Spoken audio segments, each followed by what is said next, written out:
Stop scrolling for just 1 minute. You need to hear this. You're not weak. You're not broken. And no, this isn't the end of your story. I know right now it feels like the walls are closing in. Maybe she walked away. Maybe you lost something you thought you'd never lose. Maybe you're sitting there in silence, wondering how the hell you're supposed to keep going when everything feels like it's crumbling. But let me tell you something that no one ever told you when they left. This pain you're feeling right now, it's not punishment. It's the beginning of power. This video? This is your wake-up call. Not some soft motivational fluff. Not a gentle pat on the back. This is real talk. This is raw. This is what you listen to when you're done feeling sorry for yourself. Because today, you're going to learn how to turn that heartbreak, that failure, that moment of total collapse, into your blueprint for dominance.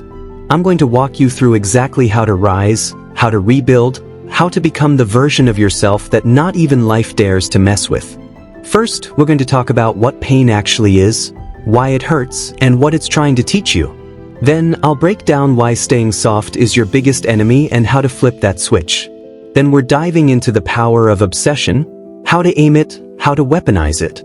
Then, we're going to confront the hard truth that life isn't fair, and why accepting that sets you free. And finally, the silence, the comeback, and the moment you realize the biggest loss you thought you suffered was actually your greatest win. Let's go. So let's start with that tightness in your chest, that pit in your stomach, that voice in your head asking, why me?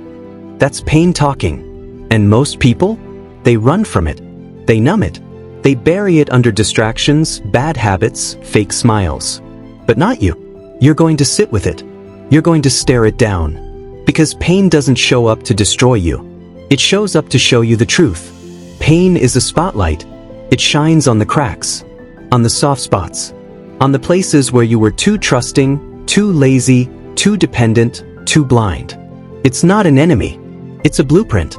You feel wrecked right now? That's data. That's your body, your heart, your mind saying, we can't do it like this anymore. And if you're smart, you'll stop asking how to make it stop and start asking what it's trying to teach you. Someone chose to walk away instead of fight for you. Was life removing the things that were keeping you soft? That's when you find out what you're made of. That's when you find out if you've got steel in your spine or sand. And I'll tell you right now, the most dangerous man isn't the one who's never been hurt. It's the one who's been through hell, burned, scarred, and still came back with fire in his eyes. Now let's talk about softness. Because too many men are being told that healing comes from being gentle, that you just need to cry it out. Meditate. But here's the truth no one tells you. Healing doesn't happen when you stay soft. Healing happens when you get up while your chest still aches. It happens when you hit the gym with tears still drying on your face. When you build when your heart's not in it. When you grind through the fog, when your soul is screaming, what's the point? And you do it anyway. You think your future waits for you to feel better? It doesn't. It moves on without you. Every minute you spend replaying the past is a minute you're not building the future. You don't heal by feeling better. You heal by becoming better. You want revenge? Don't text her. Don't chase her. Don't beg for closure. That's weakness. Real revenge is walking into the room a few months from now, unrecognizable. Sharper. Fitter. Richer. Focused. And when people ask what happened, you just smile. Because you already know. You flipped the pain into power. And that brings me to obsession. Yeah, obsession. That word they tell you is bad. That mindset they say is too much. Let me tell you something. Obsession is a weapon. It's not your enemy, it's your edge. But only if you aim it right. Most guys? They obsess over her.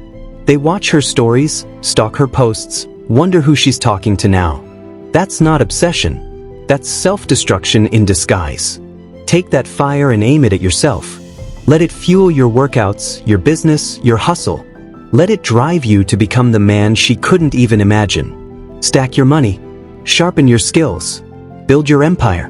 Not because you're trying to get her back, but because you're becoming the version of you who doesn't need anyone back. Imagine turning all that energy into something that outlives the pain. Something that becomes your legacy. That's how you flip the game. That's how you stop being the victim and start being the storm. Now I need you to accept something hard. Life is not fair. It never was. And if you keep waiting for fair, you'll wait your whole life. She didn't leave because you deserved it. You didn't lose because you were a bad guy. Sometimes the good guys lose. Sometimes the honest man gets left behind. That's just reality. But you've got a choice. You can sit there, complain about how unfair it all is, drown in bitterness, or you can get up and say, life picked the wrong man to break. Because the truth is, life doesn't reward the man who deserves it most. It rewards the man who adapts the fastest, the one who moves, the one who rebuilds, the one who stops crying about what he lost and starts creating what he never had. That version of you? He's in there. But he's buried under the noise, the pain, the old habits, the memories. And the only way to bring him out is through silence. Not texts, not rants, not 3 a.m. calls. Silence. Cold, clean, powerful silence. Because silence says what words never can. It says, you no longer have access to me. It says, you don't control me. It says, I don't chase anymore. And when you stop explaining, when you stop proving, when you stop reacting, that's when the power shifts. That's when they feel the void you left behind. Silence is not weakness. It's how kings move. And while we're talking about kings, let's talk about your comeback. Because your comeback? It's not for Instagram. It's not for TikTok. It's not for your ex. It's for you. It's got to be private, quiet, ruthless. No posts, no updates. Just pure transformation. You stack wins in silence. You grind when no one's clapping. You become so focused, so dangerous, that one day the people who left you, the ones who doubted you, they start hearing whispers. They start seeing the glow up. And by then, you won't need to say a word. Because the man you've become will speak for himself. Lions don't announce the hunt. They just win. And now let me give you the truth you've been running from. One day, you're going to be glad she left. You don't see it now. Right now, you just see the wreckage. But one day, you'll look back and realize, that was the moment you were rebuilt. That was the moment the weak version of you died. The version that needed approval, needed validation, needed someone to choose him in order to feel like enough. Now, you choose yourself. You stand alone, not because no one wants you, but because you've become too rare to be understood by the average. She didn't destroy you. She revealed you. She stripped away the illusions. And now, what's left? Pure steel. Pure focus. Pure drive. So here's the final question. What are you going to do now? Are you going to drown like everybody else? You already know the answer.